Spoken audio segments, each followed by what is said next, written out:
noches y bienvenidos una semana más a la Alameda, después de esa pausa por el 12 de octubre, el pasado jueves, que no hubo programa, y volvemos a la Alameda para hablar de la actualidad y de aquellas cosas que, bueno, pues que nos interesan a los malagueños, no solo a nivel provincial, sino también a nivel autonómico, regional y nacional, que hay muchas cosas, yo diría que a nivel global también, ¿no?, con todo lo que está ocurriendo en Israel y en Gaza. Pero bueno, volvemos a la actualidad, volvemos a hablar en esta mesa de debate y de tertulia, y en esta ocasión pues traemos a la diputada por el PSOE en el Congreso de Diputados, Marinieves Ramírez. Buenas noches, Marinieves. Buenas noches. Bienvenida, no es la primera vez que está aquí en la Alameda. Repito. Repite y bueno, además de diputada por el PSOE en el Congreso, es también concejal y portavoz del PSOE en el Ayuntamiento de Torrox y miembro de la Ejecutiva Federal también del PSOE, o sea que, bueno, con ella podremos hablar de todo lo que tiene que ver con el PSOE y con tanto en la provincia como a nivel nacional. Y para hablar con ella y de todo lo que vamos a debatir durante esta noche, pues contamos con Antonio Montilla. Buenas noches, Antonio. Buenas noches, Manolo. Ana Barreales. Buenas noches. Y el fijo en el equipo titular. ¡Ay, que se te ve el agua! Es que estábamos antes distraídos hablando de la edad y eso. Aquí la más joven, Marinieves, como es evidente. Y bueno, el fijo en la alineación titular de la Alameda, Javier Recio. Hola, ya te iba a decir Mbappé, pero Mbappé no. igual, lo que haga falta. Lo que haga falta. Bien, pues bueno, vamos a empezar esta noche de análisis, de tertulia sobre la actualidad. Y la ultimísima actualidad pues tiene que ver precisamente con la costa contraria a Torrox, con Mijas, donde el Partido Popular, con Vox y con un concejal, Juan Carlos Maldonado de Por Mi Pueblo, pues han firmado una moción de censura que va a arrebatarle la alcaldía el próximo 2 de noviembre, ¿no, Antonio Montilla? Efectivamente. El 2 de noviembre, se celebrará el pleno, la alcaldía al PSOE, a José L. González. Y bueno, lo primero es a ver cómo ha sentado, bueno, ya sabemos cómo ha sentado, que ha sentado fatal, pero bueno, cuál es la reacción dentro del partido a esta moción de censura, ¿no? Bueno, pues lógicamente no es un plato de buen gusto, y a mí me gustaría pues hacer reflexionar en este momento, y con vosotros mismos, que ahora lo hablaremos, si es justo o injusto esa moción de censura que se le hace a un alcalde, a un gran alcalde que ha hecho un gran trabajo en estos años. Hay que recordar que José L. fue la lista más votada. El PSOE ganó las elecciones en Mijas, las últimas elecciones de mayo, y en junio se configuró un gobierno que entraba Ciudadanos y está este concejal de Por Mi Pueblo, y en estos tiempos no ha pasado nada excepcional que justifique una moción de censura. Hay que recordar que José le ha hecho un gran trabajo, que además reconocido incluso por dirigentes del Partido Popular, tiene un premio de la Federación Andaluza de Municipios y Provincias, sí, al municipio, a la ciudad que mejor gestionó la crisis del COVID, y además un ayuntamiento donde hemos visto que ha avanzado y que tenía muchísimos proyectos. Desde el Partido Socialista, lógicamente, no entendemos esta moción porque no tiene ningún tipo de justificación más allá que las ansias de poder del Partido Popular, que era una medalla que querían ponerse en Mijas. Nosotros, lógicamente, apoyamos y respaldamos todo el trabajo que ha desarrollado ya no solo José L., sino el gran equipo que tenía detrás en todos estos años, y lógicamente pues no es plato de buen gusto lo que ayer nos encontramos con esta moción, porque además si en junio ya se configuró un gobierno, hubo un acuerdo para la gobernabilidad de Mijas, ¿qué ha pasado extraordinario para romperlo? Pues al final se está viendo claro y la gente lo va a ver, es una compra clara de voluntades. Lo que ocurre es que esto en política, lo de justicia y injusticia, eso es muy complicado en política, hablar de justicia y injusticia, porque claro, depende de el puesto y en el momento en el que se encuentre cada uno. Es decir, hay muchos ejemplos, podríamos decir que hay muchos ejemplos, y ya no me refiero a nivel nacional, que es el gran ejemplo de lo que ha ocurrido en el gobierno central, pero claro, también ha habido en otras ocasiones donde el propio Partido Socialista pues ha hecho lo mismo, ¿no? Bueno, pero estamos en un momento, como digo, en junio se configuran los gobiernos. En junio una persona apoya a un gobierno que le daba estabilidad a este... ¿Se refiere a Juan Carlos Maldonado? Sí, y ahora cambia poco más de 100 días cuando no ha pasado nada extraordinario.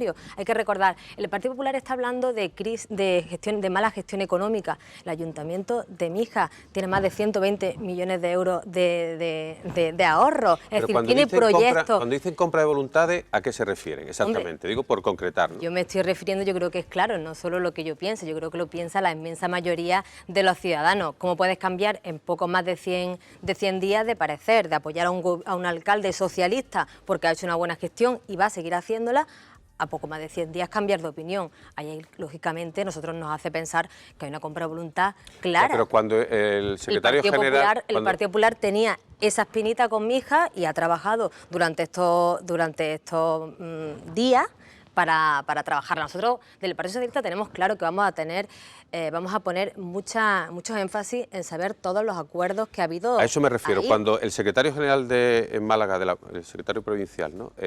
Daniel Pérez, habla de que tendrá que explicar todo el acuerdo en A y en B, teniendo en cuenta que en B siempre uno se refiere al dinero negro, ¿no?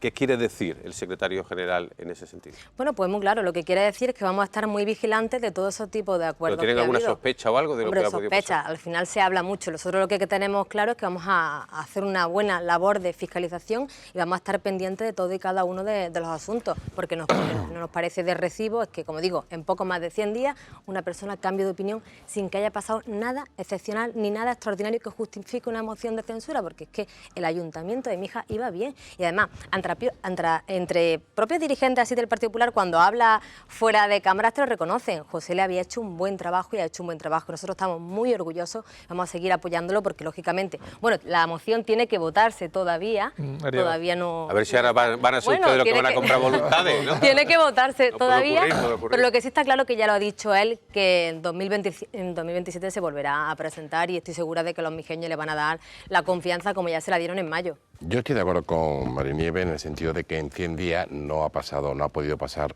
nada extraordinario. No estaba previsto de hace... ¿no? Es que yo creo que va por ahí los tiros. Yo creo que al final el Partido Popular con Juan Carlos ha tejido una estrategia muy buena. ¿En qué sentido?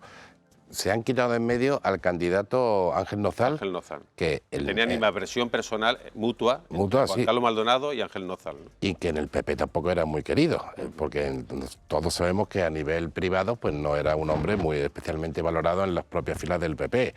¿Qué ha pasado en estos 3 meses? Ha dado tiempo a que Nozal, al ver que no iba a ser alcalde, no tomara no cogiera su acta de concejal. Han dejado pasar los 3 meses y cuando ya tenía el camino expedito, ha pactado Juan Carlos. El tema en B, que se refería a Marinieves, pues yo lo tengo claro. Yo creo que él actualmente, su situación no cambia, porque él estaba en un equipo de gobierno y va a seguir en un equipo de gobierno. O sea, él no estaba en la oposición y ahora está en un equipo de gobierno. Yo creo que él ha hecho esto cara al futuro. ¿Por qué? Ahí tiene el ejemplo de Juan Casás. Juan Casás se pegó al Partido Popular, fue leal a Paco de la Torre, no consiguió un acta de concejal. No se presentó. No se llegó a presentar en ningún lado. Se presentó. Pero después tenía asegurado que la Diputación Provincial de Málaga le iba a repescar. Pues el ejemplo de Casas yo creo que es el que ha adoptado Maldonado. Se ha asegurado no 4, sino se ha asegurado prácticamente 8 años de seguir viviendo de la política municipal. Más a mi favor, porque en vez de poner en foco en Juan Carlos Maldonado hay que ponerlo en el Partido Popular y las prácticas que utiliza. Bueno, nosotros lo hemos visto en el Congreso de los Diputados cuando han estado apelando al voto de los socialistas. No se te olvide que, que el Partido Socialista acababa de pactar con Maldonado. Bueno, que Maldonado era vuestro socio. Sí, pero que no se olvide tampoco que el Partido Popular se presenta a unas elecciones con un candidato y la que va a ser alcaldesa iba la número 6. Es decir, la número 6 en una candidatura, ningún misqueño que votase al Partido Popular estaba votando a esta señora para que fuese alcaldesa. Es decir, no pongamos el foco en Juan Carlos, que también tendrá su parte, pero aquí hay que ver la compra de voluntades que ha hecho el Partido Popular y yo puedo coincidir que está asegurándose otros 4 años más o los que hayan acordado, que intuyo que no nos vamos a enterar. Pero esto tiene muchos elementos. Javier ha puesto uno encima de la mesa, ha puesto también algunos, Marinieves, pero yo creo que también hay otros elementos. Cuando se produce el resultado de las elecciones municipales y de los pactos que llegan a la constitución del ayuntamiento el 17 de junio, en la configuración política de la provincia, y no digo ya en la gestión, sino en el ámbito meramente y puramente político, la figura que descolla dentro del Partido Socialista es José L. Como figura política, digo, de relieve, incluso por encima del secretario general, que no ha logrado el tema de Málaga. Eso supongo que a José L. también políticamente le da una fuerza, un valor, un impulso, una proyección política. Recordemos que también era la tercera ciudad más importante que gobernaba el PSOE en Andalucía, tras Dos Hermanas y San Fernando, le da una proyección política. Según cuentan alguna gente de Mijas que conocen la actualidad política de Mijas, hablan que José Le ese papel político lo estaba visualizando. Y ese papel político era pues alineado con Pedro Sánchez, con las políticas del Partido Socialista a nivel nacional, a nivel autonómico, y que estaba más centrado en esa proyección política, que es la proyección de la gestión del ayuntamiento. Y que quizás eso también ha influido en que Juan Carlos Maldonado, que parece ser que se le prometieron determinadas cuestiones en el pacto PSOE-Ciudadanos, a la hora de que él también tuviera su proyección política, no se habían cumplido y que pudiera haber sido un detonante para que él se haya acercado ahora al Partido Popular. Que también estoy de acuerdo que han influido también los elementos que ha dicho Javier de mirar él a su futuro político. Pero Juan Carlos Maldonado ha sido socio del PSOE, o sigue siendo socio del PSOE hasta ayer que fue cesado. Sigue siendo socio antes Juan Carlos era bueno y ahora malo. Mira, yo por eso he dicho que el foco hay que ponerlo en el papel de José Le también. El Partido Popular. Mira, el papel de yo José Le discrepo con tu análisis, Antonio. No, yo planteo elementos que digo que ahora mismo se está hablando. Claro, sí, el Partido Popular ha dicho una parte la gestión económica, donde vemos que es completamente falso, puesto que las cuentas están ahí. Hay una cuenta de Arqueo de hace unos días donde te dice el ahorros que tiene mi hija, y otra parte que está justificando el Partido Popular es que estaba actuando como alcalde que confrontaba con la Junta de Andalucía. Vamos, yo entiendo, y yo que vengo del ámbito municipal, soy portavoz en mi municipio, que lo que tiene que hacer una persona que se presenta alcalde o alcaldesa a su pueblo es defender a sus vecinos. Y yo creo que José Le, por encima de todo, ha defendido a todos sus vecinos.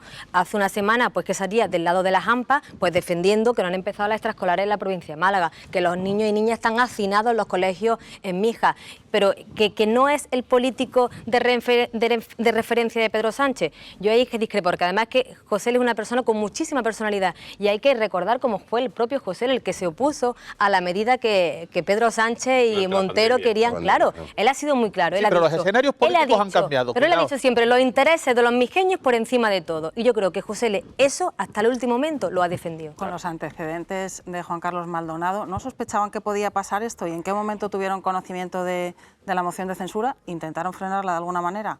¿O les pidió algo? Bueno, José Le es una persona muy prudente y él, pues lógicamente, pues eso siempre está ahí cuando tienes un pacto de gobierno. Pero él estaba centrado en trabajar, en gobernar, sí, y bueno, él sabía que ahí no... que estuviera centrado, no tenía cierta pero es que nosotros incertidumbre sobre lo que podía pasar. Nosotros somos diferentes al Partido Popular, nosotros no estamos... Será en Mijas, ¿no?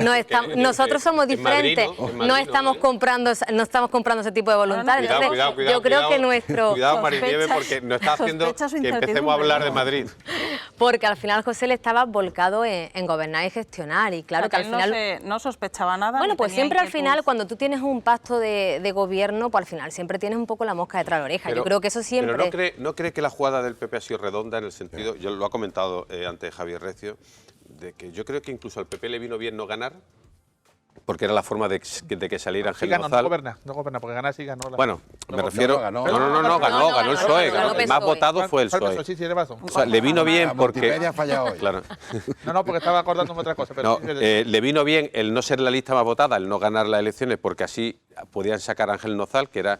El gran temor del Partido Popular era que se provocara alguna crisis interna y que Ángel Nozal creara incluso un propio partido. Lo mismo la tendrán ahora, porque a la que va a ser alcaldesa no la han votado ni la han puesto allí.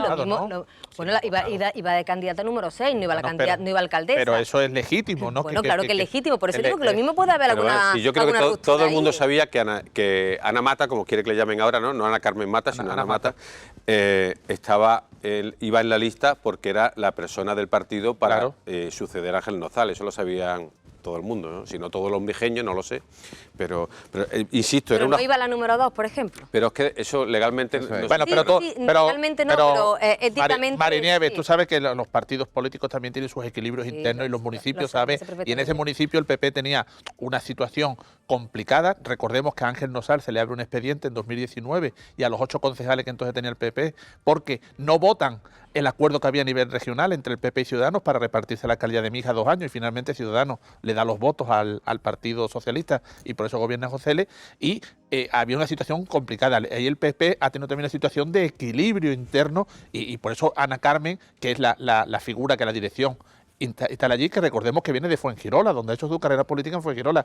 Es decir, entiende también que los equilibrios internos ahí son complicados, y vosotros también lo sabéis en vuestro partido. Sí, claro, ¿no? Lo sabemos, pero... Entonces, entiendo, y que no le podemos creo que sería un error que el Partido Popular ahora deslegitimara a Ana Carmen porque iba de número 6, porque ha sido votada esa lista. Bueno, ya se irá viendo. No, podrá deslegitimarse después con su gestión o lo que sea, pero que creo que ese es un error también del partido en ese sentido, ¿no? ¿Y qué siente, o sea, en las filas del PSOE, o sea, cómo se analiza que desde Nerja hasta Manilva, o sea, el único municipio de toda la Costa del Sol, salvo Casares, que está gobernado por Izquierda Unida, además de Ronda y de Antequera, esté gobernada, o sea, que casi 89,1% de los malagueños están gobernados por alcaldes del PP? Es 1.531.000 malagueños. ¿Cómo se analiza? Y el PSOE gobierna a 110.000 y pico malagueños.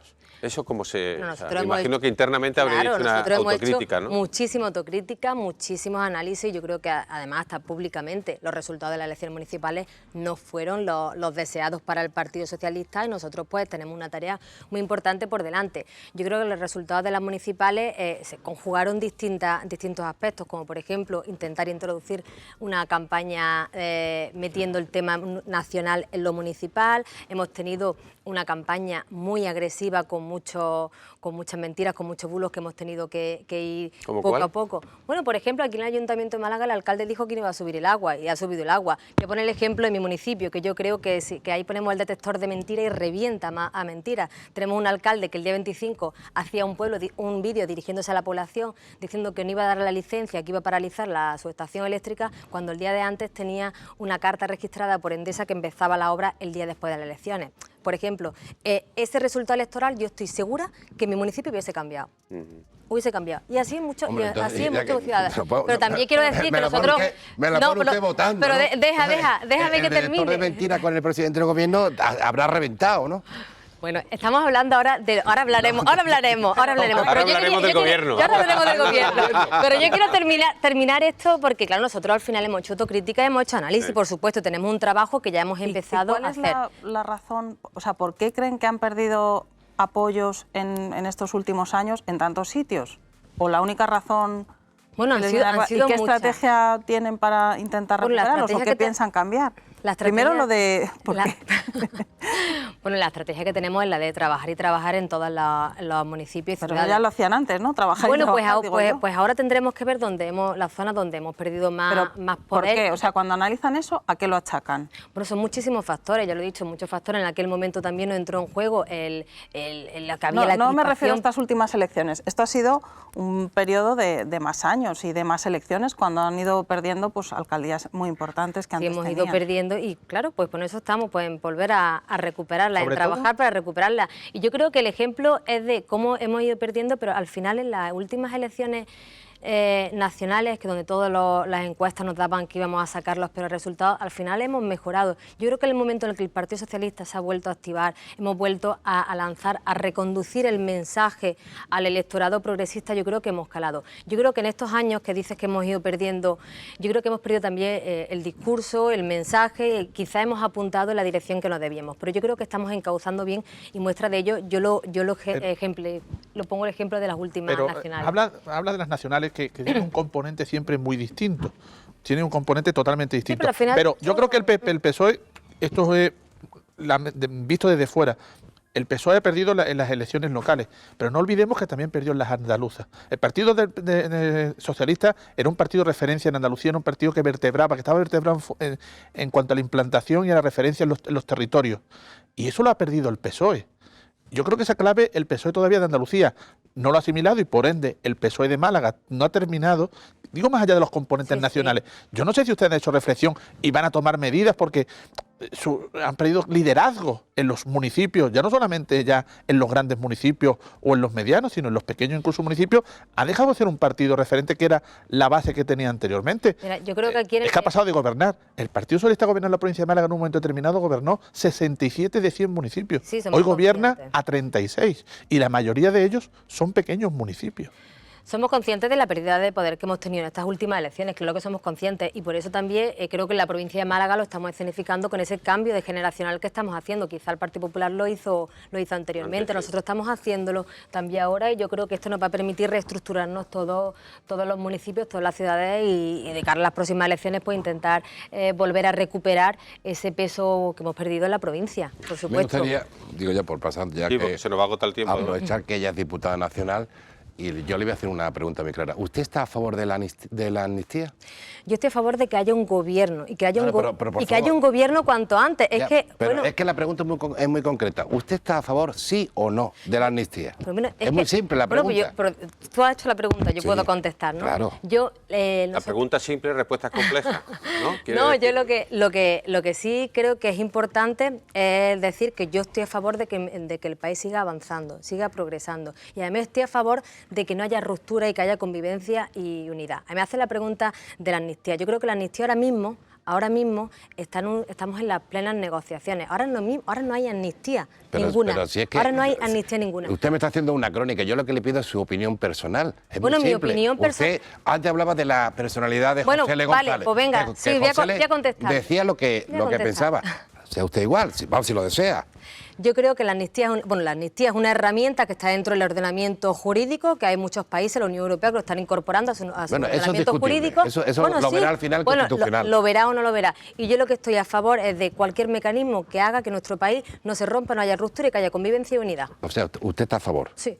¿Y usted ha hecho igual que Pedro Yo Sánchez, no- que ha cambiado de opinión? no que ¿O está- yo no o estoy- siempre ha estado a favor? Yo no estoy ni a favor ni en contra. Yo lo que estamos entendiendo que estamos en un momento crucial donde hay que configurar un gobierno para que España siga avanzando. No podemos permitir tirarnos más tiempo sin gobierno. Y eso es una realidad. Y la realidad es clara. Y el gobierno de Pedro Sánchez está haciendo lo que tiene que hacer, que es hablar con todas las fuerzas políticas para llegar a un acuerdo. Yo le hago una pregunta, me la ha hecho usted. ¿Está Cataluña mejor ahora que cuando estaba Rajoy? Pues mire usted, pues no lo sé. No lo tengo tan claro. Pues mira, Hay pues- muchos pues- catalanes, pues lo mismo- pues lo hay mismo- muchos- hay pues muchos mira, catalanes que no están muy Pues mira, contentos. pues voy a contestar yo. Está mucho mejor porque a Rajoy le pusieron una urna, le convocaron Sí. un referendo y ahora, fíjate cómo están que las últimas nacionales el Partido Socialista ha sacado 7 diputados más. Quizás porque la justicia quizás ha hecho.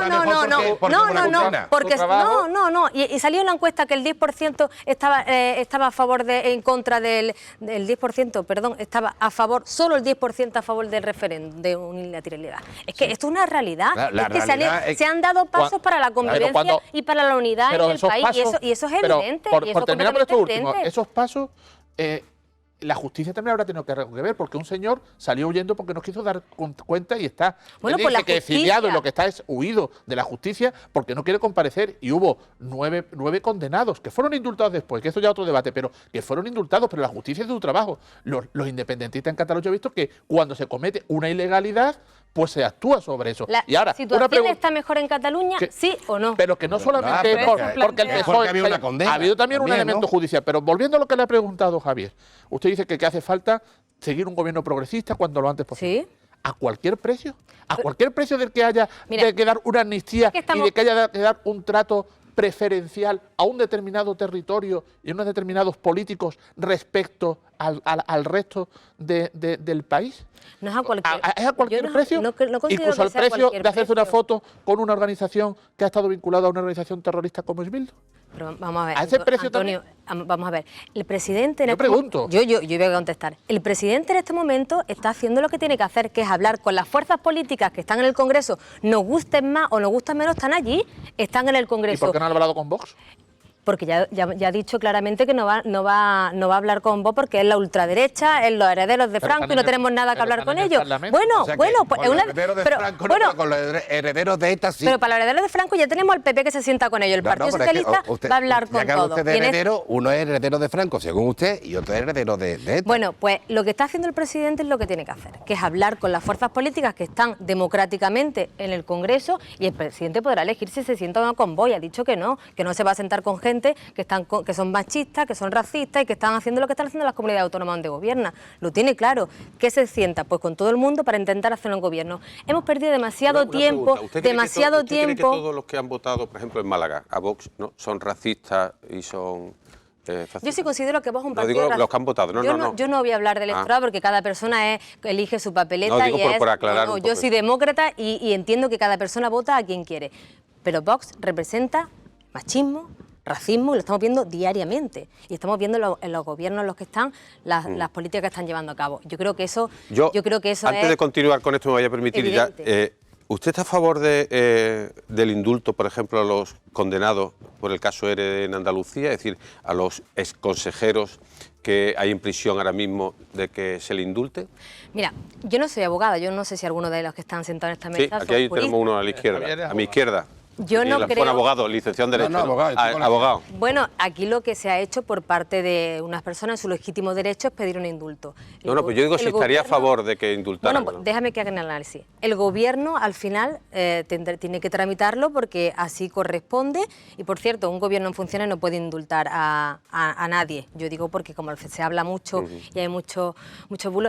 Y yo entiendo que legítimamente los expresidentes pues pidan ese indulto porque ellos siguen defendiendo que su inocencia, siguen defendiendo de que no se han llevado un solo euro Pero el y indulto- la sentencia el está ahí que indulto- tiene votos el indulto no tiene particulares. que ver nada con la... A ellos no se Pero- lo condenaron. Es que eso Bueno, es, bueno, vamos, ese es Javier, pero es que- el argumentario Bueno, del PSOE, ese ¿no? es el argumentario que quiero del PSOE. decir. No es que no se han llevado nada. Un minuto, Mire usted, Javier. Es que mire usted, es la realidad. mire usted, Es que es ellos, la es que ellos realidad. no han sido condenados por eso. Bueno, pues Han sido entonces están en su condenados por legítimo derecho. malversación. Pero están en Nada su legítimo menos derecho de sí, presentarlo. De casi 700 millones de malversación. No, también puede decir, es que no han matado a nadie. Sí, es verdad, no han matado a nadie, pero es que no han sido condenados por eso. Han sido condenados por malversar 700 millones de euros. Mayor caso de corrupción de Europa. ¿No cree, pregunto, no opino, pregunto, ¿no cree que con los indultos que hubo del proceso, con el caso de la amnistía y ahora con el caso del ERE, el ciudadano puede sentir que cuando interesa al gobierno indulta a gente que ha cometido delitos? Mira, yo es que creo que los ciudadanos 30 realmente... segundos quedan. Sí, yo es que creo que realmente que los ciudadanos estos temas les interesa bien poco. ¿Ah, sí? ¿Que le interesa poco? Pues mira, es tan fácil como la última encuesta del centro, donde te dice que lo que le interesa a los ciudadanos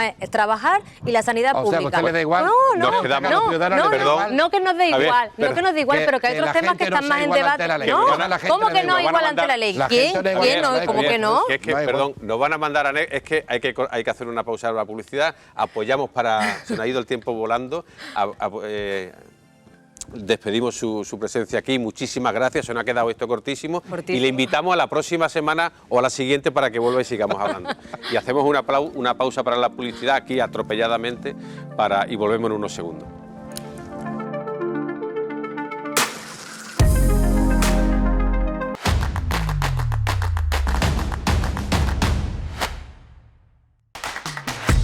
Nos mudamos para que nos veas mejor. Hacemos lo posible por llevarte la mejor calidad y como pensamos en ti, nos pasamos al canal 28. Resintoniza tu televisión para no perderte la BCL, el fútbol y tus programas favoritos con la mejor calidad. 101 Televisión. Nos movemos para mejorar.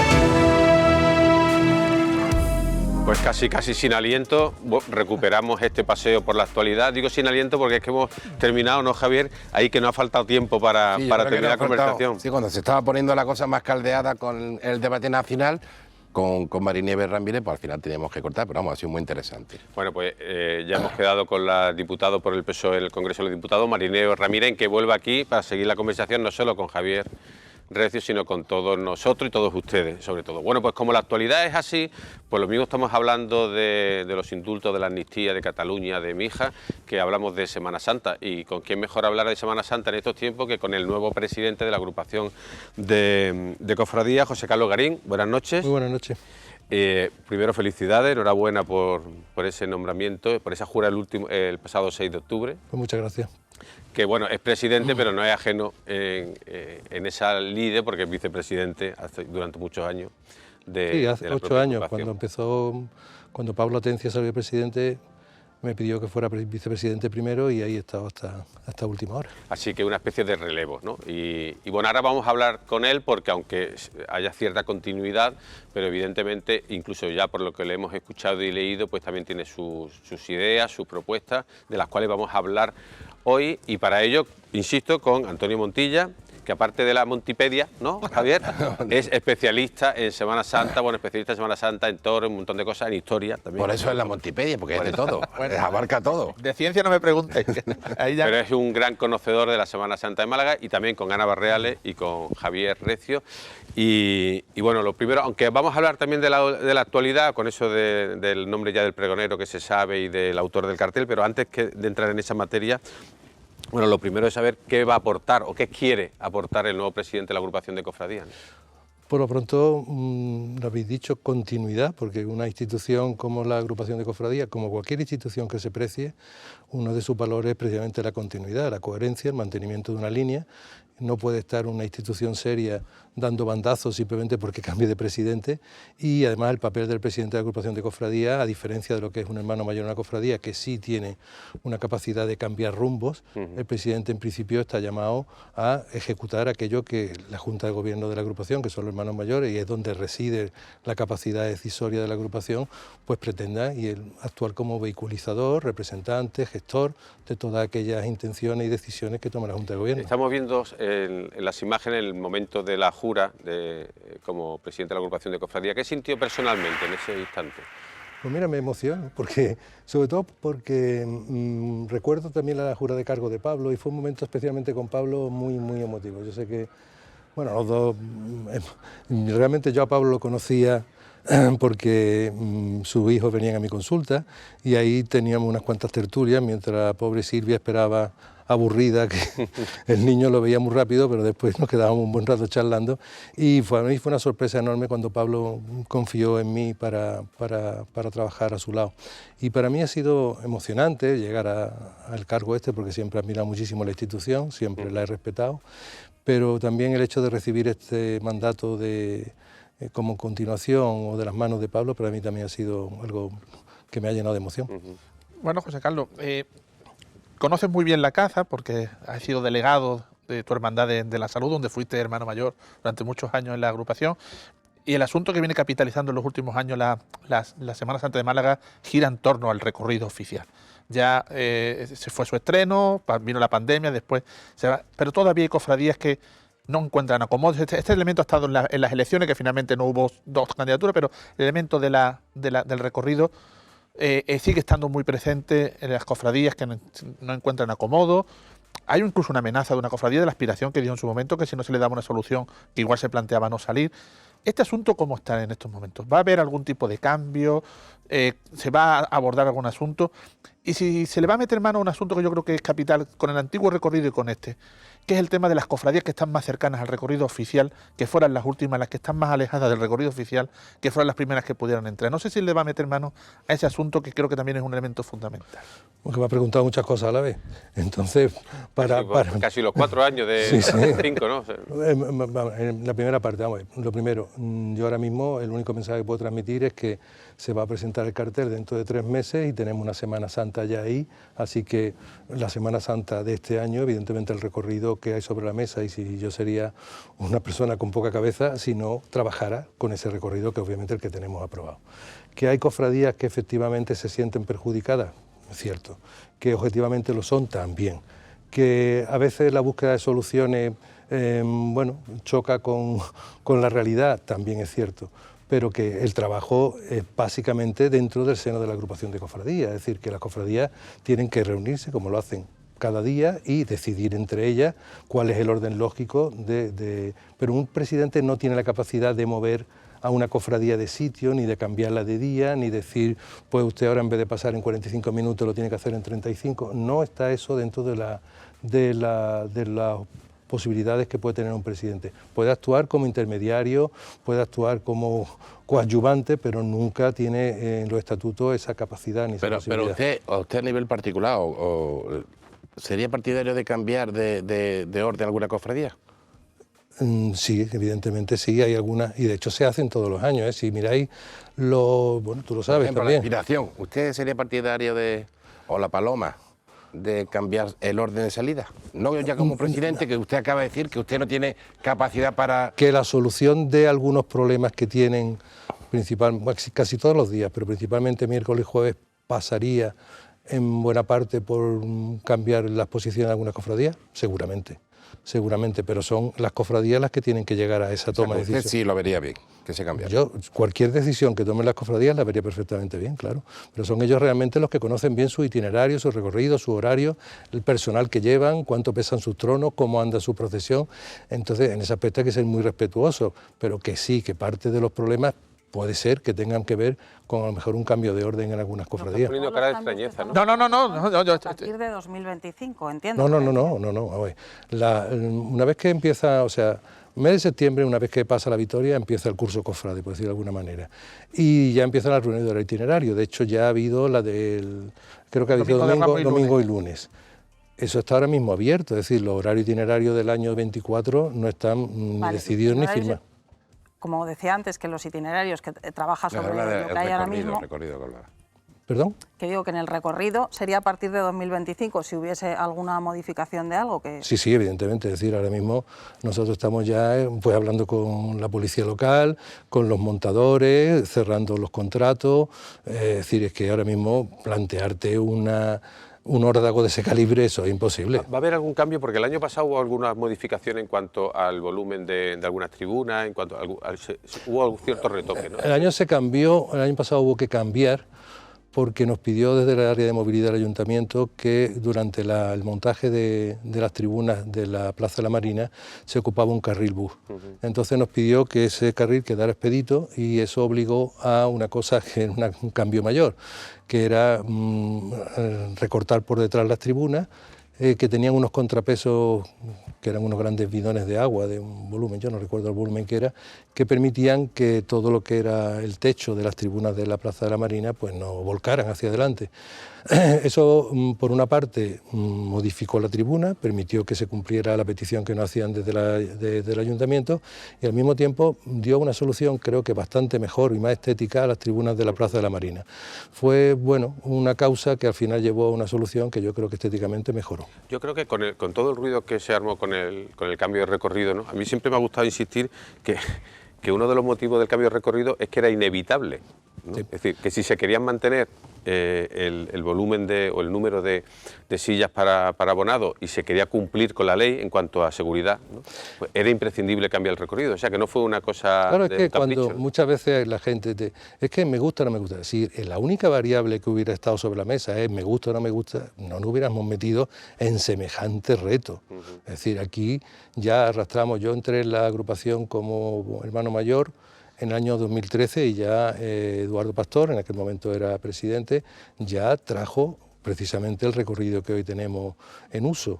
¿Por qué? Pues porque por parte de la autoridad y por parte sobre todo de los técnicos, que al final son los que firman y son los que tienen que asumir el riesgo de firmar algo que no sea legal, pues nos fueron diciendo que había cosas que no se podían seguir firmando. Y eso fue llevando poco a poco a una realidad y es que... Inevitable, por otro. Absolutamente inevitable, es decir, y había una mayor. El Ayuntamiento le daba igual, es decir, miren, a mí me da igual que ustedes hagan esta L o que hagan otra. Yo sí que les digo que para mantener este recorrido tenemos que suprimir todas estas sillas, que eran en total casi de 8.000 abonados. Eso se llevó a Junta de Gobierno, la Junta de Gobierno, que es el órgano de decisión que tiene la agrupación, decidió que el coste social, sobre todo social, aunque siempre se nos ha dicho que el tema económico, pero bueno, sobre todo social, también evidentemente económico, de asumir, desposeer a 8.000 personas de sus sillas que podían tener años y años, pues no estábamos dispuestos, entonces obligó de alguna manera a hacer una modificación de recorrido. Si antes teníamos 24.000 personas en 860 metros, creo que, pues ahora se han distribuido en 1.160 metros, es decir, que lo que ha aumentado el recorrido en longitud son 300 metros. Y ahí hemos podido distribuir, cumpliendo con la normativa y con lo que la autoridad de protección civil, policía local nos piden, y con eso hemos podido ubicar a todo esto abonado. Que mañana efectivamente aparece una propuesta que realmente cumpla 3 criterios básicos. Uno, que sea asumible por la autoridad. En segundo lugar, que tenga claro cómo se moverían las cofradías entrando y saliendo del recorrido, porque a veces es muy fácil hacer un dibujito, pero después cómo entran y salen todas las cofradías de ese recorrido. Y después que plantee o aborde, no digo que lo solucione, pero al menos enfrente el problema del número de abonados, pues habrá que estudiarla, habrá que valorarla y al final serán las cofradías las que decidan cuál es el recorrido que se va a mantener, ¿no? Por cambiar de asunto, por otro tema que está encima de la mesa, en 2024, que es la próxima Semana Santa, ¿el Cristo resucitado y la Virgen Reina de los Cielos van a salir de su procesión de la catedral? Que era un asunto que estaba encima de la mesa. No lo sé. Sí que digo que vamos a trabajar, y de hecho ya hemos empezado, hemos tenido una primera reunión con la Comisión de Resucitados para que todos aquellos problemas o aquellos flecos que quedaron, porque el año pasado sí que tuvimos una reunión con el Cabildo, con don José Ferrari y parte del Cabildo implicado, pero la tuvimos ya en febrero. Con lo cual, los grandes problemas, ubicación de los tronos, fechas para llevarlos, se solventaron, pero cuando entramos ya en la logística, cuando entramos ya en cómo trabajar, cómo entrar a la catedral, qué horario hacer allí, ahí es verdad que creo que entonamos el mea culpa, llegamos tarde, no lo llevamos bien preparado y ahí se paró el asunto. Ahora la intención es llevarlo mucho más trabajado, mucho más preparado y al final saldrá o no saldrá, pero vamos a intentar que por nuestra parte no quede. A mí me gustaría hacer un par de preguntas, una muy clara. ¿Va a haber subida de este año de la silla? Porque el año pasado la gente protestó un poco por la subida. Y después, desde fuera, yo no pertenezco a ninguna cofradía, pero me llama la atención... Bueno, la paloma te gusta a ti. Bueno, me gusta, y he sacado tronos y por supuesto, y he participado en muchas procesiones. Pero a mí me llama la atención por qué se llevan tan mal en algunas cofradías. ¿Se llevan tan mal? Las personas. Pelea que tiene que ser intervenido Es la condición humana. Vale, pues mira, por orden. Es católica, ¿no? Sí.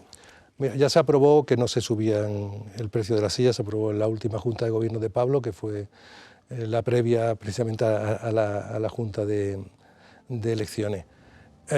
¿Por qué se llevan, hombre? Pues porque están formadas también por personas, y lo mismo que en cualquier otro nivel, que es verdad que siendo algo, como tú dices, vinculado a la Iglesia y en principio que nos movemos y hacemos las cosas en nombre de Dios, todavía resulta más chocante, pero al final la esencia humana está en todos los sitios y a veces pues sale, yo siempre digo que las cosas en las cofradías y en la Semana Santa se hacen todas de corazón, las malas y las buenas, es decir, cuando la gente hace cosas buenas, que hace muchísimas, la hace de mucho corazón y a veces cuando hace las cosas mal también la hace de corazón. Ahora que habla de la vinculación a la Iglesia, a mí me gustaría preguntarle, el obispo se ha manifestado contrario a que haya hermanos mayores divorciados. Me gustaría saber cuál es su opinión sobre esto.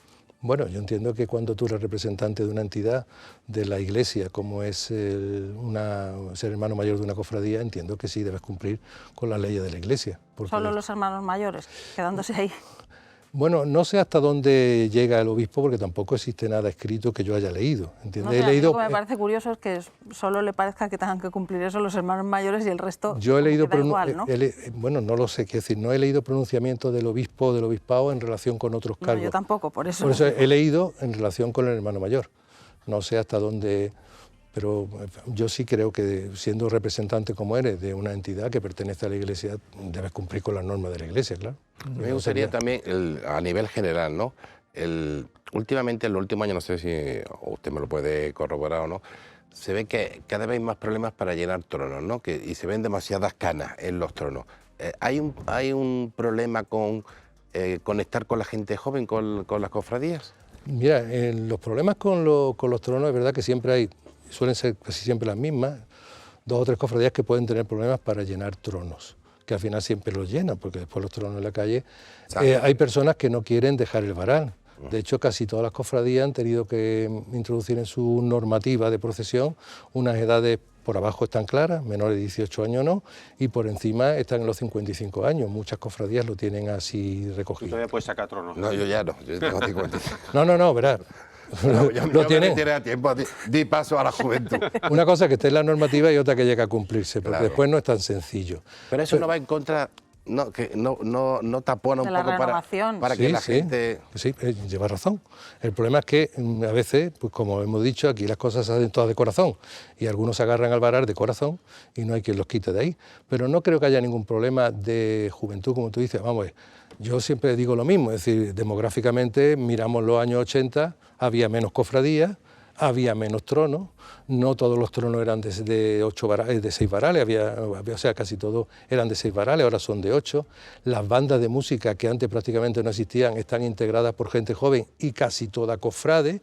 Y había más jóvenes, además. Y había más jóvenes, es decir, que cuando hacemos en análisis, si lo hacemos seriamente, si lo hacemos en plan superficial, pues es que falta gente, no es cierto, es decir, hay muchísimo más volumen de personas que participan en la Semana Santa en el procesionismo de la Semana Santa que la que había en los años 80. Pero es más cuestión de gente que no se quiere ir, ¿no? Por lo que está diciendo. Pero de hecho hay cofradías que con un volumen de nazareno impresionante, ¿no? Sí. Puede ser Estudiante, por ejemplo, La Paloma, ¿no? Que son quizás los dos exponentes, ¿no? No sé si me dejo alguna más. No, Cautivo también tiene mucho. Cautivo, Esperanza. Pero que tienen procesiones, o sea, y número de nazarenos impresionante, ¿no? Con muchos jóvenes también, Sí, muchos sí, niños, ¿no? cierto. No, la participación en general de los jóvenes en las cofradías, yo en general no he visto que se haya resentido. Lo que pasa es que a veces hacemos esos análisis porque siempre, como siempre, suena más lo negativo que lo positivo, ¿no? Yo me refería a lo que es los tronos. Sí, los- No, pero igual te digo, es decir, siempre suena más lo negativo que lo positivo, es decir, los tronos, fijaros, el ejemplo del resucitado, que ha sido siempre dos imágenes que ha costado un poco llenar los tronos y sin embargo, estos últimos años, desde que se le ha dado una cierta autonomía, se ha pedido que haya un grupo de devotos que estén alrededor del resucitado, no hay problemas para llenar los tronos, tú lo sabes bien, lleva sus nazarenos que también se llenan, es decir, yo no tengo la sensación, y bueno, vivo el mundo, a lo mejor soy muy apasionado, ¿no? Pero no tengo la sensación de que haya ninguna crisis concreta en todo este tema, por más que a veces de tanto repetirlo uno llega a creérselo. Por hablar un poco al medio y a largo plazo, este mandato es de 4 años, la primera vez que el presidente de la agrupación de cofradías va a tener un mandato de 4 años, porque Pablo lo último ha sido por una excepcionalidad, por el centenario y también por el tema de COVID, pero por estatuto es el primer presidente que va a estar 4 años, hay un periodo un año más de lo que estaba hasta ahora. ¿Cuál es el objetivo en este primer mandato? Es decir, cuando dentro de 4 años nos volvamos a sentar aquí, ¿qué le gustaría que se hubiera hecho de la agrupación y que llevara la impronta de José Carlos Garí? ¿Cuál es el objetivo que se ha marcado? Pues, Yo hago un apunte, por ejemplo, con la presidencia de Pablo Atencia hice se puso mucho el acento en la labor social, por ejemplo, de las cofradías, ¿no? en toda esa labor solidaria, ¿no? que hacen, yo diría que todas sin excepción, ¿no? Entonces, yo apuntando lo que dice Antonio, ¿qué sello le gustaría poner? Yo realmente, esto siempre lo quiero aclarar y siempre lo digo, y a lo mejor me habéis oído otras veces, el presidente de la agrupación de cofradías no es el hermano mayor de la agrupación de cofradías. Aquí, a diferencia de lo que es una cofradía en la que se presenta en candidatura, un hermano mayor se presenta, tiene un programa, si consigue ganar, pues con ese programa elige a un grupo de personas que es su junta de gobierno que le va a ayudar a ejecutar ese programa. En la agrupación es absolutamente a la inversa. La junta de gobierno, es decir, el comité de dirección ya está elegido. Y ese comité de dirección o esa junta de gobierno es la que decide quién puede representar mejor los intereses, la iniciativa, los proyectos de la junta de gobierno. Es decir, si tú coges los estatutos de la agrupación y miras cuál es el papel del presidente, no es necesariamente el ser el que proponga y el que proyecte, el que tenga ideas y después diga, señores, que estas son mis ideas, quiero pasar a la historia, ayudarme en absoluto, no funciona así. Entonces, si tú me dices cuáles son mis proyectos, primero cumplir los estatutos, que tienen unas funciones muy determinadas, y sobre todo conseguir que la agrupación mantenga esa, como decía, imagen de unidad, porque es lo más importante, es decir, las cofradías agrupadas tienen que ser una piña, no que haya un pensamiento único, ni mucho menos, tiene que ser, pero al menos que sea interior, que reforcemos mucho la agrupación y que demos una sensación de coherencia en la sociedad que vivimos, que cada vez nos pide más a los cofrades. ¿Y cabe la posibilidad de que aumente el número de cofradías agrupadas, que entre alguna nueva? ¿O está eso más complicado?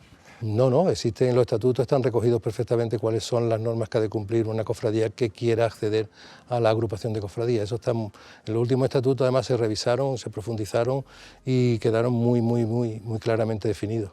No hay ningún problema. Si una cofradía llama a la puerta de la agrupación, ahí están los estatutos, estos son lo que vamos, entre comillas, a pedir, que no es que lo pidamos nosotros, es que el obispado es el que de alguna forma tutela y ampara esos estatutos, y en base a eso, pues si una cofradía cumple esa normativa, podrá incorporarse sin ningún problema. Bien, vamos a hacer que no quiero que nos pase como en el primer bloque, que nos quedemos sin tiempo. Antonio, comentar un poco la noticia de hace un ratito. Sí, bueno. Sobre el pregonero, el nombre del pregonero y el nombre del autor del cartel. La noticia es que ya hoy se ha aprobado en Junta de Gobierno, ¿no?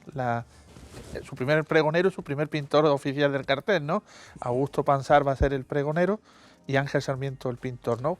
¿Por qué se ha decantado por uno y por otro? Bueno, ¿Qué le ha llevado? Pues básicamente porque cumple los perfiles para los dos encargos que tienen. Augusto Pansar Anaya es un hombre cofrade con mucha trayectoria, él es abogado, profesor de la UMA, Es ahora mismo primer teniente hermano mayor de la Hermandad de la Piedad, es consejero de la Pollinica, es hermano de la Sentencia y además tiene una trayectoria larga, no tanto como pregonero, que también tiene sus pregones, pero ha sido un colaborador habitual en la presentación de muchísimas publicaciones, cofrades, y hombre, yo creo que es un hombre que tiene cosas que contar y además que creo que sabe contarlas, que es un binomio que no siempre se produce. Y en relación con el artista, Ángel Sarmiento es un artista muy joven, antequerano, que yo creo que tú también conoces su perfil, es tanto escultor como pintor, y además que es un hombre valiente, porque ha conseguido a veces en algunas de sus obras aunar las dos cosas, la pintura con la escultura, y un ejemplo fue cuando en el Verbo Encarnado hizo creo que fue la peana de la Piedad, no estoy seguro. La Piedad. No estoy seguro, pero vamos, son dos apuestas, a mí me parece que seguras, ¿entiendes? Entonces, pues por eso ha sido un nombramiento. Hay muchos tipos de pregones, ¿no? Pero, o sea, personalmente, me da a mí la sensación que arrancarle una respuesta así más personal que institucional va a ser complicado, ¿no? Pero ¿qué tipo de pregones? Porque hay muchos tipos, ¿no? Hay desde el más pasional, ¿no?, hasta el más reflexivo, el más histórico, más... Claro. Personalmente, ¿cuál es su...? O sea, un pregón tiene que tener necesariamente, primero, una base histórica, unos conocimientos profundos de lo que es la Semana Santa, no solamente a nivel espiritual, sino también a nivel histórico, y después tiene que tener capacidad de emocionar. Porque claro, historiadores que nos den conferencias hay muchos, personas con formación religiosa que nos den una conferencia hay muchas, pero que en una sola tacada pueda reunir todas estas cosas y encima emocionar, y a los cofrades que es verdad que somos fácilmente emocionables, todo hay que decirlo, pero que ya llevamos ya llevamos muchos años oyendo pregones, pregoneros, presentaciones, elegías. Pues hombre, no es fácil, pero es verdad que es lo que se busca un poco. Dígame, y no quiero comprometerle, pero dígame algún pregón que le haya, a lo largo de todos estos años, que son muchos, que le haya emocionado de manera significativa, ¿no? Yo recuerdo mucho de Jesús Castellano en su momento, sí, que fue un pregón que conmovió, ¿verdad? Bueno, el de Antonio Bandera en otro perfil, pero evidentemente sí, aunó muchas cosas, ¿no? Aunó muchas cosas, sorprendió, fue capaz de emocionar, contó historias, cofrades muy de la calle, muy de la acera. Es decir, que él tuvo uno de esos pregones que tenía todos esos ingredientes. Evidentemente tenía muchas cosas que contar y las sabía contar perfectamente. ¿A usted le gustaría dar el pregón de la Semana Santa? No. Nunca. No digo ahora, lógicamente. No ha sido nunca... Es decir, yo soy de esa persona que creo que sí podría contar cosas, no sé si sabría contarlas, por lo menos con esa emoción que es necesario transmitir. A lo mejor soy para eso un poco menos... Así es falsa modestia. No lo sé, pero bueno, no me lo he planteado. O llegado al caso se lo pensaría. Con dificultad. El mundo cofrade sigue siendo todavía, aunque cada vez hay más mujeres, bastante masculino. ¿Cree que sería bueno para la agrupación y para la Semana Santa que hubiese más mujeres en el futuro en la agrupación? Bueno, yo entiendo que haya más mujeres siempre es bueno. El tema está en que hay que decidir o pensar o reflexionar por qué no hay más mujeres teóricamente en cargo. ¿Por qué cree que no hay? Mira, en la agrupación es evidente, no hay más porque no hay más hermanas mayores. Eso está sí, claro. Bueno, porque no hay más hermanas ahora mayores. Bajamos al siguiente nivel, ¿por qué no hay más hermanas mayores? Yo llevo mucho tiempo en cofradías y conozco muchas cofradías y el papel de la mujer en las cofradías, salvo puntualmente cuando sobre todo los tronos no se incorporaban, en general la mujer ha estado presente siempre en el mundo de las cofradías, siempre y en muchos papeles. Y ahora que he visitado todas las cofradías durante esta fase preelectoral, he estado con muchas permanentes. La permanente es el núcleo decisorio principal de las cofradías. Tiene una junta de gobierno, después tiene un grupo de notables, por decir de alguna manera, que esas son las permanentes, que son los cargos electos de más nivel de responsabilidad. Hay muchísimas mujeres en esos cargos. El por qué no dan el paso de ser hermana mayor. Yo no creo en absoluto que sea por un problema de discriminación, en absoluto lo es. Es lo mismo que ha pasado con los tronos, se han abierto los tronos a las mujeres. Bueno, los tronos es por una cuestión de fuerza, entre otras cosas, que no sí, pero es tampoco ha habido, para ser hermana pero no ha habido mayor. una avalancha. No, pero yo no creo que el problema de la fuerza haya sido nunca lo que ha desmotivado a la mujer. ¿Cree que es un problema de elección? O sea, de que... Yo creo que sí, en muchas cosas. Mira, yo en mi carrera de medicina y como pediatra, yo he trabajado con muchísimas mujeres y veo pues que hay algunas parcelas dentro de la medicina o dentro de la elección de carrera que les resultan más atractivas que otras, no lo sé. Es decir, yo no, pero que no creo 30 segundos quedan, ¿eh? Que no creo que sea justo pensar que el problema de por qué no llegan tenga que ver con una discriminación de género dentro del mundo de las cofradías. Bueno, nos quedamos con eso. ¿Tú querías un apunte? Yo 20 solamente segundos. era, 20 segundos. Por lo de Javier que decía, si el mutilado es la cofradía que está más cerca de poder entrar en la agrupación. Bueno, todavía le queda, porque yo creo que el primer año que salió con Nazareno fue el año pasado. El año pasado, sí. Le queda todavía un recorrido, pero bueno, le queda un recorrido, pero más cerca o más lejos. Pues Hombre, más cerca está, porque sí, ha pasado un año. Sí, estamos cerquita, pues depende un poco de ellos y de cómo vayan organizando. Muy bien, pues encantado de que se haya gracias. pasado por aquí, por la Alameda, por esta mesa de debate. Esperamos tenerle en otra ocasión y, bueno, buen mandato, buena Semana Santa en el 24 y a todos ustedes pues le emplazamos que sigan ahí porque volvemos en unos segundos. Pues nada, muy bien.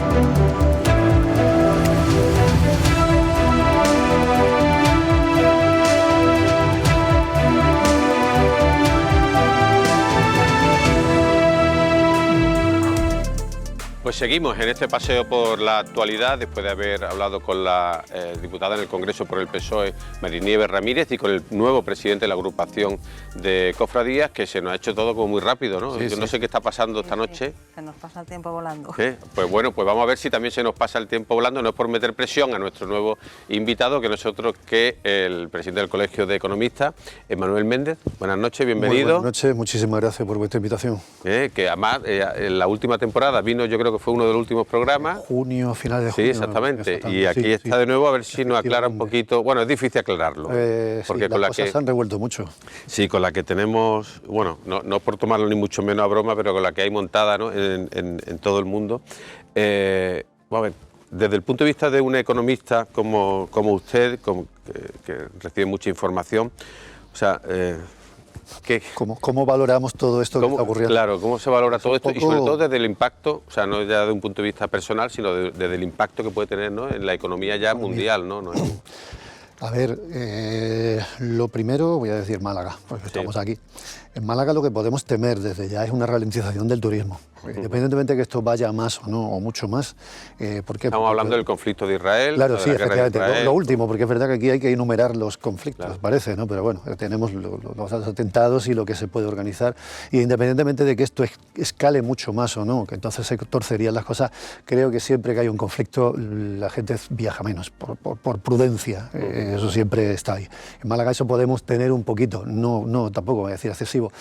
En el ámbito ya nacional e internacional, lo que todo el mundo teme es el tema del petróleo. ¿Qué puede pasar? Tengamos en cuenta que, uno, puede ocurrir que se imponga sanciones a Irán. Parece que es un país que está detrás, bueno, de alguna manera detrás de esto, con todos los Sí, precauciones todas que hay que las tener. cautelas y con todas las precauciones. Si se hace ese tipo de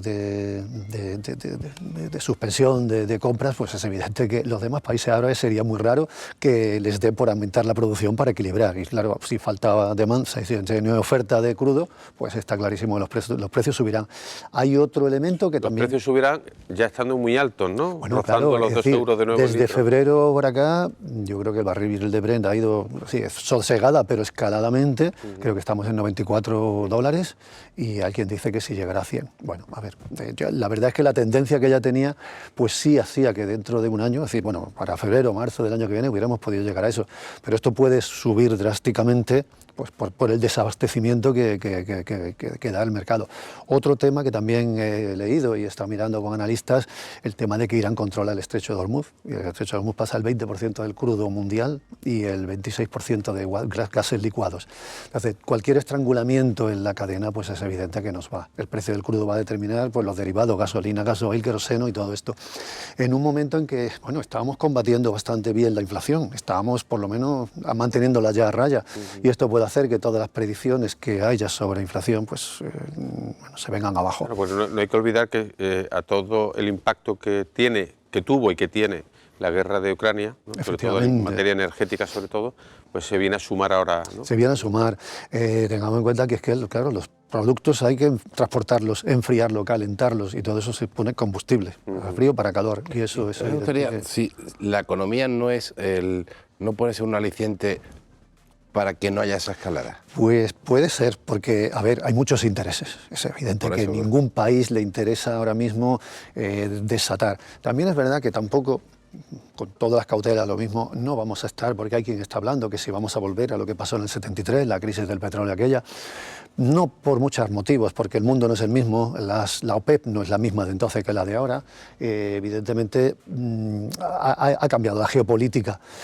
Pero es verdad que puede ser un aliciente por decir, oye, no nos interesa. Una guerra no es bueno para nadie, ni siquiera para el que, bueno, es decir, el que venda armas, pues vale, pero también eso deja unas secuelas. Entonces, creo que va a haber un ten con ten, aunque ahora mismo las últimas noticias, digo, de hoy mismo, con todo lo que está ocurriendo en Europa y estas corrientes que hay, se está dimensionando, no digo escalando, porque hoy por hoy está geográficamente allí, pero se está dimensionando mundialmente y eso sí puede crear tensiones de que, bueno, pues haya algún estallido y haya algún país que... Cuando la religión se mete, ¿no?, por medio. Claro, Ya... el caso es que, a ver, esto es un tema que no tiene que ver con economía, pero influye. Los países árabes, no digo que estuvieran separados, pero los suníes y los chiíes había una barrera religiosa importante y no había una piña. Y no sé si este elemento puede ocurrir, que vuelvan a decir, pues bueno, tengo un elemento común y ahí estamos todos. Y ahora que hablaba de intereses, ¿quién sale ganando cuando hay un periodo inflacionista como el que ha habido a raíz de la guerra de Ucrania? Porque alguien saldrá ganando, digo yo. Con la inflación yo no creo que gane nadie. No digo los países, digo, no. Alguien ganará. No, perdemos los ciudadanos porque pagamos más. Los ciudadanos sin duda perdemos todos. Los ciudadanos siempre perdemos. Pero cuando sube, a ver, alguien se llevará estrictamente con la inflación quien ha ganado son los países, y voy a decir aquí en España, el Estado, porque evidentemente la recaudación a pesar de la inflación creo que había recaudado 2.500 solamente en materia energética, ¿no? Creo, ¿no? En general, no sé si se habla de como de 22.000 millones. Sí. Entonces, es decir, todos los impuestos. Evidentemente, el impuesto sobre la renta y sociedades no se han deflactado tarifas ni se ha deflactado nada. Estamos ganando menos en términos de capacidad económica, pero sin embargo estamos pagando más pues, porque bueno, ha habido subidas. Pero O sea, que el para que sale ganando mantener. es el Estado, está Efectivamente. Claro. Sí, los estados sí están ahí, bueno, digo en general, y España, bueno, en algún país tímidamente ha hecho algún tipo de recorte, pero en general han dicho, bueno, por si acaso, para cuando vengan tiempos malos. Y mira, ya están viniendo, casi. Es verdad que ahora tenemos. En España, yo creo, lo digo porque es que es verdad que creo que cuando tienes una deuda pública del 112 del PIB, eso es un problema, y si tienes ese desfase, si ante una situación como una pandemia, ante una situación como una crisis, puede ser de guerra o incluso desastres naturales, el país que tiene ese nivel de deuda pública lo pillan peor, es que no va a tener capacidad de endeudarse más. Lo que pasa es que, si no me equivoco, el Estado ha recaudado muchísimo más, pero la deuda sigue subiendo. Sí, porque... Lo cual es paradójico, ¿no? Es decir, pues si yo estoy recaudando mucho más de lo que yo tenía previsto. Sí, pero el gasto público está un poco desbocado, creo que esa es la palabra correcta, que está desbocado. El sector público está sobredimensionado y el gasto público, entonces no da. Es verdad que estamos conteniendo el déficit precisamente por esa recaudación, pero el déficit es una cosa, el déficit es la diferencia entre el ingreso y el gasto, y la deuda pública es que lo que no he podido financiar vía ingresos me endeudo. Y además eso tiene un problema, que es que los presupuestos del 2023 creo que son 30.000 millones. 30.000 millones me parece que salen 82.000 millones por día de intereses, que eso es un 6% del presupuesto. Es evidente que con un presupuesto así es muy difícil moverse y tener posibilidades de desplazar recursos a otro. Además, el problema de la deuda pública es que el Estado emite bonos, letras del Tesoro, y eso drena. Hay un desplazamiento financiero del sector privado al sector público, porque los fondos que se podían utilizar para que las empresas se financien terminan en el sector público financiando el déficit. Evidentemente, si una empresa ofrece bonos a un 3 o un 3 y algo, si el Estado, la letra está en el 4, pues el inversor va a comprar eso, y ese desplazamiento es importante. Luego, evidentemente, también pues, la prima de riesgo. Es decir, que estaremos pagando con un Estado tan endeudado, la confianza de que el Estado continúe con esa posibilidad es más... La prima de riesgo, que nadie sabía lo que era la prima de riesgo hasta la crisis, ¿no? Con Hasta Rajoy, la época de Rajoy. Después nos hemos olvidado de la prima de riesgo. Nos hemos olvidado todo. Recordad que la prima de riesgo se convirtió en aquella palabra, incluso, no sé si fue palabra en todo el informativo cada día se hablaba de la prima de riesgo. Y llevamos unos cuantos años que hemos olvidado lo de la prima de riesgo. Porque ya bajó, ¿no? Porque ha bajado, teníamos una inflación baja. Los límites normales. Unos límites y también porque, a ver, entonces estábamos yo creo que a lo mejor en un déficit del del 90 o 85 del PIB, es que hemos escalado al 112. 112, ¿no? Y eso, bueno, 111, 112, 113. Teniendo en cuenta que ahora las previsiones, ustedes que suelen hacer previsiones, los economistas, se van cayendo porque la actualidad lo va de esto, Sí. pero el contexto que está dibujando, y teniendo en cuenta que el dinero siempre tiene miedo, cuando hay estas situaciones de inestabilidad, usted ha hablado de la situación internacional, ha hablado de la inflación que teníamos, aunque estaba conteniendo, pero que sigue estando ahí, los precios han subido y sigue estando ahí. Sí. Hay también una situación política en España también que marca que ahora mismo no tenemos un gobierno, no hay una posibilidad de que haya unos presupuestos para el año 2023 nuevos, es decir, unos presupuestos se pueden prorrogar, pero no están adaptados a la realidad político, social, económica que del año 24, por ejemplo. Debemos ser pesimistas ahora mismo sobre la evolución, digo por los ciudadanos de la calle, Ya. ser pesimistas de la situación y paralelamente, si el empleo, el hecho, los buenos datos que hay ahora mismo de empleo en este país son los que están conteniendo que no haya una situación mucho peor de la que pudiera haber con este contexto. Vale, a ver, el tema de la situación política, diría, y esos son los datos que miramos con el barómetro del segundo trimestre, que ya está un poco, decir, obsoleto, porque claro, está junio, pero bueno, pero estaba, los mercados, es decir, a ver, ante la situación de impasse, de nombramiento de un presidente y un gobierno, los mercados no cayeron. Los mercados tenían asumidos que esto iba a ser así, entonces ya estaba descontado un poco. Es verdad que casi puede ser más sorpresivo el que haya que ir a elecciones. Ahí, es decir, si el gobierno de coalición se mantiene, eso es lo que se preveía, y si hubiera unas elecciones, ahí el mercado sí puede decir, no sé qué va a pasar.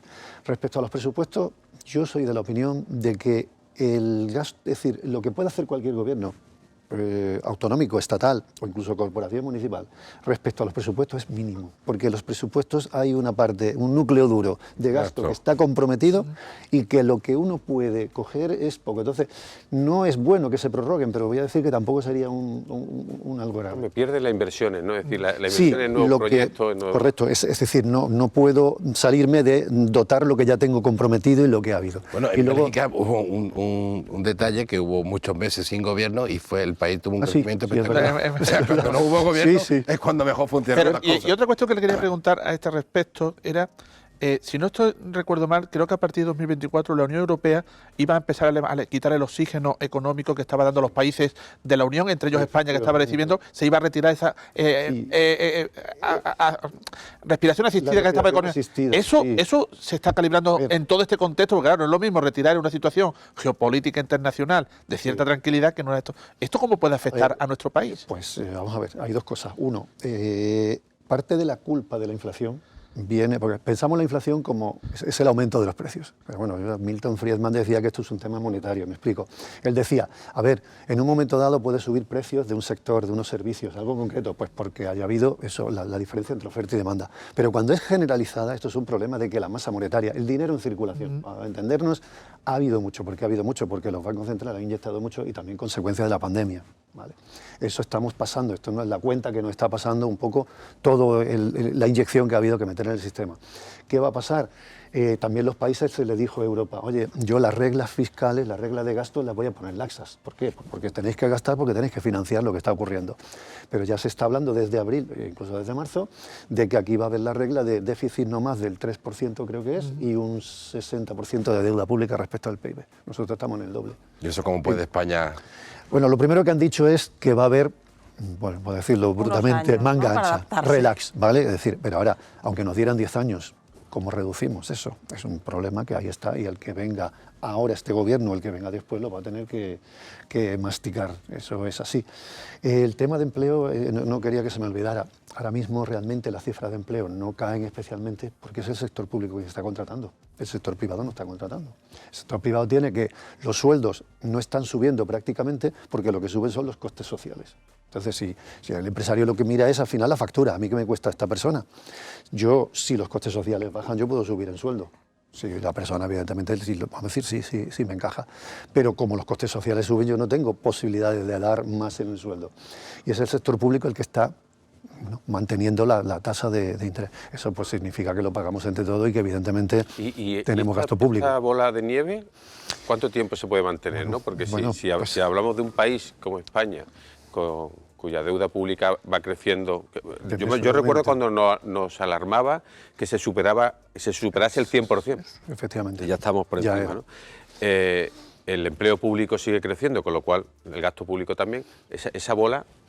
La bola tiene que pararse. ¿Cómo se pincha? Bueno, ahí tenemos... Japón es un país muy especial por muchas circunstancias. Esa gente tiene una deuda pública, creo que muy superior, pero está en manos de los japoneses. O sea, los japoneses se están autofinanciando de alguna manera, que eso, no sé si es un esquema piramidal o cómo llamarlo, pero está así.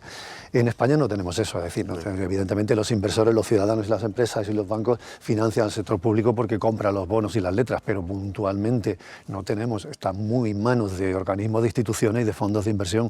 Por lo tanto, el día que se piense que España no va a ser capaz de cumplir sus obligaciones de pago, pues esto se va a terminar. Y cuando se termina la gasolina, el coche se para. No digo que sea inmediato, pero sí que mirarlo. Yo creo que el gobierno, si es de coalición o de no coalición, quien venga, ahí tiene que ser estricto y eso hay que mirarlo. Porque yo no por meterme, Javier, pero aquí parece, y lo digo por no comprometerle, pero aquí el gobierno es estricto con todo menos con la economía y con las cosas importantes, ¿no? Porque... Por lo que ha comentado ya de una deuda del 112%, eso es insostenible. Lo que pasa es que parece que la fiesta no se termina nunca, ¿no? Eso es lo que... No, pues siempre más gasto, más temas de subvenciones, es verdad lo que ha comentado él, que el gran grueso del empleo es lo que pasa con la Junta de Andalucía, por ejemplo, entre la sanidad y educación, que se lleva la parte de León y bueno, luego temas como justicia y bueno, en fin, es evidente que esto ya hay que ponerse, como se dice aquí vulgarmente, las pilas. Pues no da la sensación que Madrid esté en eso. No da la sensación. No sé, es que a mí además me choca lo siguiente. Es evidente que tenemos que dejar a las siguientes generaciones un mejor planeta, pero aunque sea por higiene para nosotros y lo siguiente. Pero nadie piensa que estamos dejando esta deuda a las siguientes generaciones. Pero así de claro. Es decir, si no te dejo un planeta sucio, pero te dejo una deuda. Entonces, bueno, lo del planeta tampoco... Bueno, tampoco es para brillar, ¿vale? Pero hay más preocupación en el tema ecológico, es decir, la sostenibilidad, y está muy bien, pero nunca nadie ha pensado, oye, yo que estoy endeudando a mis hijos y a mis nietos, pero así, 2 generaciones. No ¿Y creo por dónde que... tiene capacidad de recortar el Estado? Desde el punto de vista de un economista, digo. Bueno, a ver, una manera, claro, vamos a ver. Vamos a imaginarnos que fuese ministro de Economía. Eso me pone en un compromiso. No, pero no se pueden hay una trampa. Hay una trampa, pero es importante. No es una trampa, pero vamos a ver. La misma deuda pública, a ver, esto hay que ponerlo siempre, 1.000 millones, 5.000 millones, mucho o poco, dependiendo. Siempre se compara con el PIB. Es decir, según lo que tú produces en el país, será mucho o poco. Si subiera el PIB, es decir, si la actividad económica se duplicase, entonces evidentemente esa proporción bajaba. Estaba en el 90, en el 80, ya no sería preocupante. ¿Qué ha pasado? La deuda pública es la misma, pero es evidente que el país tiene más recursos porque genera más actividad. ¿Qué es lo que hay que hacer? Por encima, antes incluso, evidentemente hay que acometer una política de recortes, nos guste o no, pero sobre todo es que hay que incentivar la actividad económica. Si yo incentivo la actividad económica, es evidente que el PIB sube. Es que es interesante porque cuando hablan de deuda pública todos pensamos, los que no somos especialistas, en que lo que hay que hacer es como pagar esa deuda, ¿no? Y lo que hay que hacer es subir el rendimiento. Al final hay que pagarla. Bueno, sí, pero me refiero... Pero sobre todo porque se puede ir refinanciando. En un momento dado, hasta ciertos niveles, la puedo ir manteniendo y refinanciando. Vencen estos bonos, pues emito otros y eso. Pero cuando hay vencimientos y lo que hago es emitir para pagar los vencimientos y además endeudarme más, ese es el problema. ¿Y no podemos imitar un poco el modelo japonés, ese que mencionaba antes? Depende que los ciudadanos españoles, no hace falta que lo que tengamos lo invirtamos en deuda pública, todos. Pero hay un riesgo ahí de que si esta situación, con lo que decía antes Manolo, de que la bola de nieve siga, sobre todo el tema de la deuda, la economía española en un momento determinado haga cracks. Sí, pero es que además, a ver, hay estudios teóricos sobre cuándo. Y creo que estamos rozando, yo no recuerdo ahora mismo francamente, pero diría que hay quien dice que del 115, del 120 el retorno es... Vamos a ver, tenemos Argentina, vamos a poner casos, es decir, Argentina está tocada hace mucho tiempo y con una deuda y un problema grave. ¿Qué deuda tiene Argentina? O sea, no lo sé, pero por ahí van los tiros, es decir, aparte de los problemas de la moneda, que ya se complica más. Entonces, ahí parece, y digo, son estudios teóricos, algún país ha podido pasar por ese trance, de que hay un punto de no retorno, y ese punto de no retorno... Y nosotros estamos cerca de ese punto de no retorno. Lo que ocurre es que la última crisis nos ha enseñado, ¿no?, que al final Europa ha puesto la máquina del billete a funcionar, cosa que se consideraba impensable y muy negativo, pero en cambio... En esto no se ha hecho... Es que, a ver, también los bancos centrales, y sobre todo en Europa, y la Reserva Federal Americana, han cogido como bandera el mantener la inflación a raya. Es decir, oye, no vamos a tener inflación de más del 2. Está muy bien, pero no es lo único que hay que mirar, porque entonces me he concentrado en ciertas cosas y he obviado otras. Entonces, para mantener a raya la inflación, los tipos de interés, que evidentemente no estaban elevados y no había problema, y ahora entonces, venga, inyectamos fondos, masa monetaria, que es verdad que hay que decirlo que el año 2020 supuso pega, los estados tenían que haber gastado más. Porque ¿Están otros países en cuanto a proporción de PIB y de deuda pública? Bueno, ¿Cómo están? Francia ¿Otros está también. vecinos? Bueno, Francia creo que andamos casi parecido, y Italia. Pues, probablemente los tres más tocados. Y eso es importante, digo, okay, estamos en Málaga. ¿Por qué?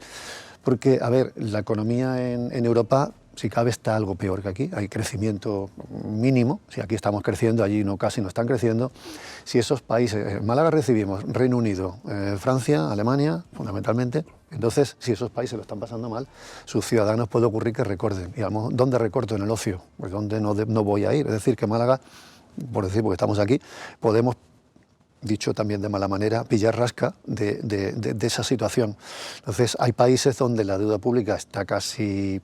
Creo que Francia anda por ahí prácticamente. ¿Por nuestro nivel? Sí. El sector público en Francia sí cada vez mayor que en España. Y estamos hablando mucho de macro, vamos a bajar a la micro de nuevo, en esta recta final ya. En Málaga, récord de turistas, de visitantes, ¿no? Pero la renta sigue sin arrancar. ¿no? Empleo precario, sobre todo en el sector servicios.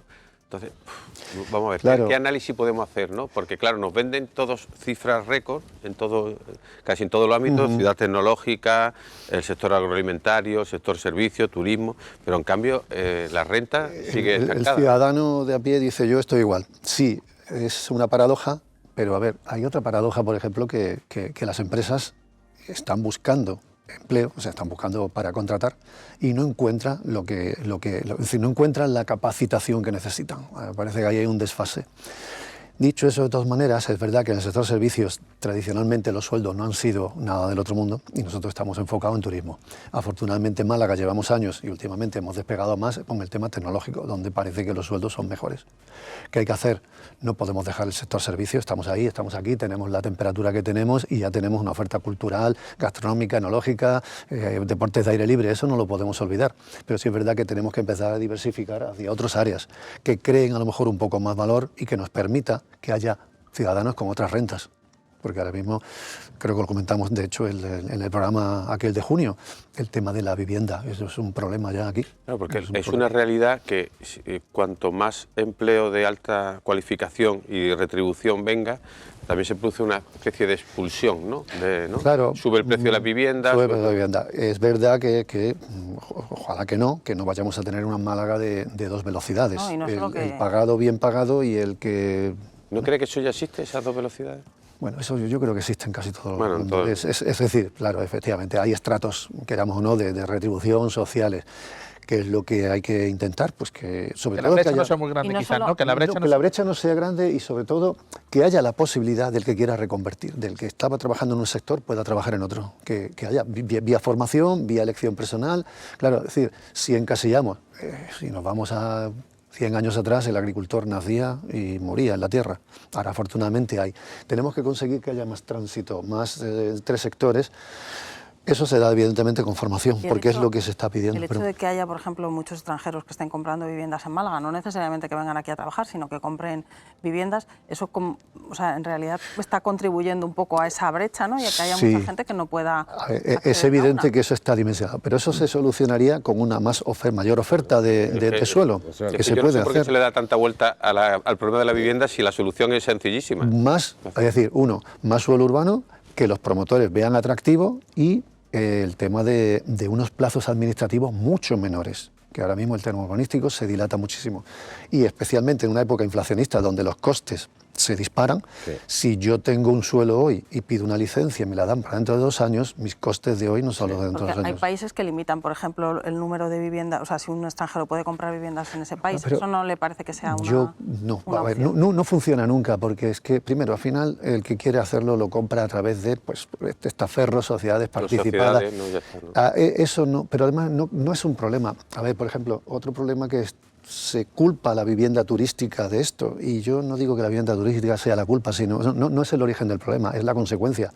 Si tenemos una legislación, especialmente en los últimos años, demasiado protectora con los inquilinos, donde el propietario de la vivienda, que sería residencial a largo plazo, no se ve protegido, donde se ha limitado además qué su vida puede hacer, pues es evidente que ese señor dirá, Desde que está aprobada la ley de vivienda ha caído. Pero porque yo no lo dedico al alquiler residencial y lo dedico al vacacional. Entonces este es el refugio.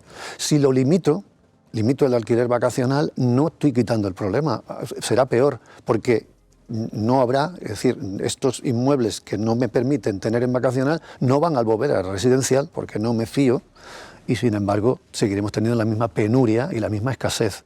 Entonces limitar no funciona nunca, ni los precios, no se puede, porque leí un artículo de alguien que decía, bueno, pues topamos todos los precios por ley y ya está, vale, pues perfecto. Yo si vendo barra de plan a 1 euro, si me lo ponen a 50 céntimos no la fabrico. Si yo topo precios, lo que tengo es escasez, penuria económica, porque entonces los agentes económicos a esos precios no les verán competitivos y no fabricarán, porque para eso me quedo en mi casa. No, pero es que lo curioso es que todos nos quejamos de que los salarios están, es difícil la subida del salario, pero los costes sí están subiendo, ¿no? Y subiendo mucho, además. Claro, pero eso no lo percibe, o sea, los trabajadores nunca, no lo perciben. Nunca percibimos, porque claro, en nuestra nómina no vienen esos gastos, ¿no? Pero la realidad es que... Uno dice, yo, no sé, recibo 85, vale, 85 que son, que gano 100 en realidad, me tendrían que dar 100, 5 de cotizaciones sociales y los otros 15 de retenciones, por ejemplo. Pero es que además la empresa le está costando 350. Perdón, 35, si estamos en igual no lo perciben porque cuando la situación es al contrario, tampoco lo perciben. O sea, quiero decir, no, pero siempre... No, pero me refiero, Ana, que es que cuando el salario está creciendo muy poco, los costes salariales sí están suben. Pero más por el tirón que he dicho antes de que los costes sociales han aumentado. Eso está clarísimo y creo que es evidente. Claro, yo antes pagaba 100 entre seguros sociales y sueldo, es que ahora pago 110. Pues es evidente que yo no podría, aunque yo quisiera retribuir más al personal, no puedo, porque es que me está yendo. Digamos, estamos retribuyendo al gobierno. Estamos retribuyendo al gobierno, efectivamente. Puede ser, puede ser una manera de verlo, pero es así, sí. Bueno, pues se nos ha acabado el tiempo, lamentablemente, como, ¿no? Esta noche, yo qué sé, vamos a tener que ampliar el horario.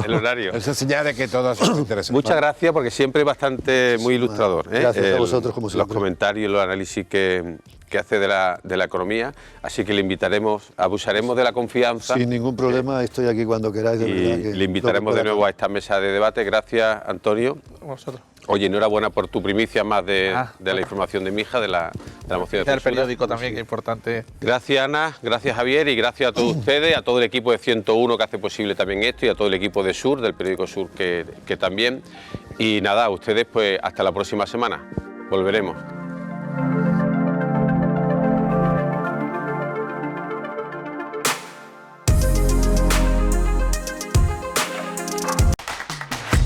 Nos mudamos para que nos veas mejor. Hacemos lo posible por llevarte la mejor calidad y como pensamos en ti, nos pasamos al canal 28. Resintoniza tu televisión para no perderte la BCL, el fútbol y tus programas favoritos con la mejor calidad. 101 Televisión. Nos movemos para mejorar.